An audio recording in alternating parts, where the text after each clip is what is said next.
പാലക്കാട് 9 വയസ്സുകാരിയുടെ കൈ മുറിച്ചു മാറ്റിയ സംഭവത്തിൽ ചികിത്സാ പിഴവ് സംബന്ധിച്ച ആശുപത്രി അധികൃതർ അന്വേഷണത്തിന് ഹാജരാകണമെന്നാവശ്യപ്പെട്ട് കുട്ടിയുടെ കുടുംബത്തിന് നൽകിയ നോട്ടീസിലാണ് പിഴവ് സമ്മതിക്കുന്നത്.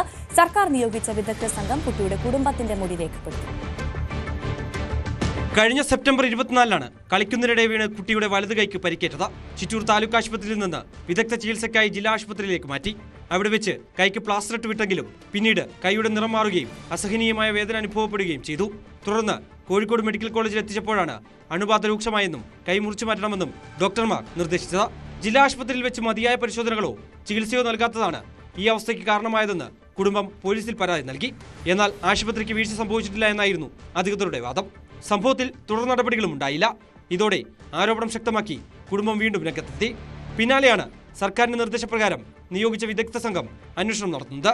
അന്വേഷണത്തിന് ഹാജരാവണമെന്നാവശ്യപ്പെട്ട് കുട്ടിയുടെ കുടുംബത്തിന് വിദഗ്ധ സംഘം നൽകിയ നോട്ടീസിലാണ് ആശുപത്രി അധികൃതർ ചികിത്സാ പിഴവ് സമ്മതിക്കുന്നത്. അന്വേഷണത്തിലൂടെ നീതി കിട്ടണമെന്ന് കുട്ടിയുടെ അമ്മ പ്രസീത പറഞ്ഞു. പാലക്കാട് നടന്നത് എല്ലാ സംഭവങ്ങളും നമ്മൾ പറഞ്ഞിട്ടുണ്ട്, എഴുതി കൊടുത്തിട്ടുണ്ട്. നമുക്ക് നല്ല രീതിയിൽ നമുക്ക് റിപ്പോർട്ട് കിട്ടണമെന്നാണ് ഞങ്ങൾ കൊടുത്തത്. എനിക്ക് ഭയങ്കര പേടിയുണ്ട്. കാരണം എന്താ പറഞ്ഞാൽ കിട്ടുമെന്ന് പോലും ഞങ്ങൾക്ക് അറിയില്ല സാർ. ഞങ്ങളുടെ കൂടെ ആരുമില്ല.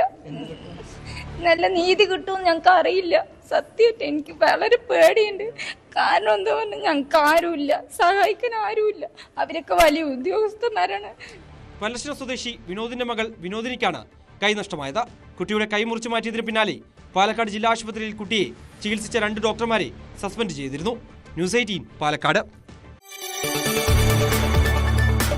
കൂടുതൽ വാർത്തകൾക്ക് news 18 Keralam YouTube channel subscribe ചെയ്യുക.